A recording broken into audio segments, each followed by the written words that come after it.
When Michael Jackson first met Diana Ross, he was just a small, gifted boy with bright eyes and a voice that sounded older than his years. It was 1969 at Motown Records. Diana was already a star, glamorous, confident, untouchable in her elegance. Michael stood beside his brothers from the Jackson 5, nervous but determined. That day, Diana introduced them to the world.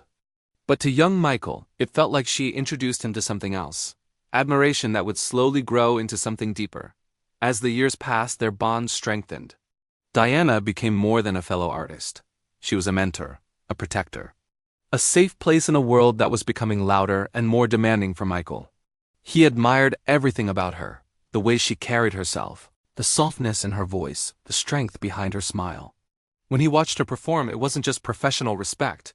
It was fascination, inspiration, and perhaps love. But life rarely follows the rhythm of the heart. Diana was older. She had her own path, her own responsibilities. She married, had children, built her life beyond the stage.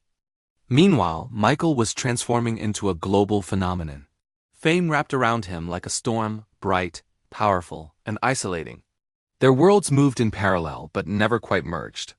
There were moments, quiet conversations backstage, shared laughter at award shows, long looks that carried unspoken feelings.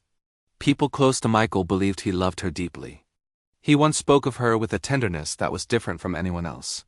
She remained someone he trusted completely, even naming her as guardian of his children in his will years later. But timing is a quiet force.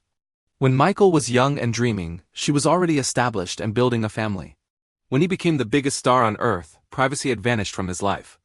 A relationship between them would have lived under constant scrutiny, pressure, speculation, and perhaps they both understood something simple and painful. Love is not always enough.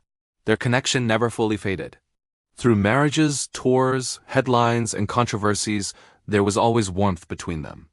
A history. A familiarity that time could not erase. They did not walk down the aisle together. They did not exchange vows. But sometimes love does not exist to become a marriage. Sometimes it exists to shape you. For Michael, Diana was the woman who believed in him when he was still just a boy with a dream. For Diana, Michael was the extraordinary soul she watched grow into legend. They were not husband and wife. They were something softer. Something almost. And sometimes the most powerful love stories are the ones that live forever in the space between what was and what might have been.